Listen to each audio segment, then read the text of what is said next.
Hey everyone, welcome to the Period Poverty Podcast, the podcast where we discuss the effects of period poverty and destigmatize the subject. I'm your host, Shweta Rajkumar, and today we're going to be talking about what period poverty is. Most importantly, what it means, who's affected, and what we can do about it. Stick with me for the next few minutes as we break it down. I know menstruation isn't always the easiest topic to bring up, but for so long it's been surrounded by shame and stigma. The reality is, periods are a normal part of life for over half the world's population, and yet, for millions, managing a period is a serious challenge. So let's break it down. First of all, what is period poverty? Period poverty refers to the lack of access to menstrual products, hygiene facilities such as bathrooms, and education about menstruation. This is a reality for millions of people around the world, including right here in Columbus, Ohio. I know of many local organizations, like the Period Pantry, helping to combat this. And if you would like to know more about this organization and think it may be helpful for you or someone you know, I will leave a link in the description box so you can check it out. Period poverty may be misled by its name, as many people assume it's just about not having access to pads or tampons. But it is really about social stigma, lack of education, and even cultural taboos that make it difficult for women to speak about the topic. For example, according to the ActionAid UK, a tradition that girls go through in rural parts of Nepal involves banishing young girls to mud huts or sheds during their period because it is believed to bring the family bad luck or ill health. Reproductive health is very important, and conversations like this will hopefully raise awareness about it, and many people will see it as something that's not shameful or dirty.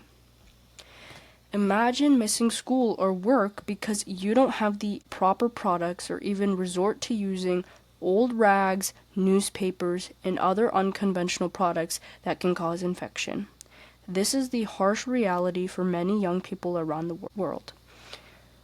In some cases, these young people resort to leaving period products in for longer because they don't have any access to get more. You may be wondering who specifically is affected by period poverty. The short answer, too many people. Students, for one, miss school because of the lack of products as mentioned before.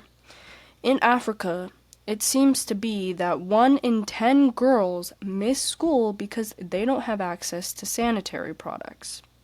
Low-income individuals also are affected because pads and tampons are expensive, and in some places they're even taxed as a luxury item. These people were also very much affected by COVID-19 pandemic, which led to a lot of people losing their jobs, which made it harder to get a lot of these products. Homeless individuals are also affected because many shelters don't have enough supplies, leaving people without basic hygiene products. Incarcerated individuals are also affected because some prisons limit access to menstrual products, forcing people to go without them or having to trade for them. For many of these people, these basic necessities are hard to find. I know for me, this is not something I have to think about every day, but for many of these people, they don't know what they have to resort to next time they have their period. According to the World Bank, at least 500 million people worldwide lack adequate resources to manage their periods. That is 500 million people struggling with something that should be a basic human right. Okay, so why is this such a big deal? First, education and work opportunities suffer. Studies show that students who experience period poverty are more likely to miss school, which can lead to lower grades and fewer opportunities in the future. Second, it impacts mental health. The stress and embarrassment of not having proper supplies can lead to anxiety, depression, and even social isolation in some extreme cases. Bottom line, periods are not a choice, and no one should have to suffer because of them. The good news is we can do something about this, and here is how. Support local and global initiatives. Organizations like Period.org, the PAD Project, and the Period Pantry work hard to provide menstrual products to those in need. Donate products. Check if local shelters, schools, or food banks accept pads and tampons. Many people don't realize these are some of the least donated items. I know, for example, the Dublin Food Pantry have talked about how they don't have many people donating pads and tampons, and that is something that many homeless individuals need. Advocate for policy change. Some governments have started providing free period products in schools and public spaces. Support and push for these policies in your community. Talk about it. One of the biggest barriers is the stigma.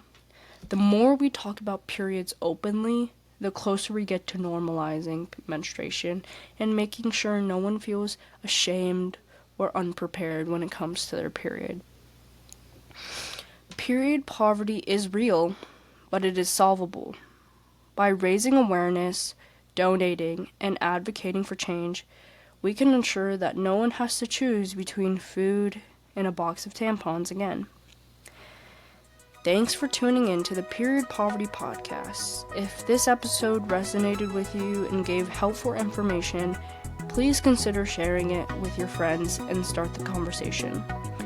Don't forget to check the description box and places where you can help donate and volunteer.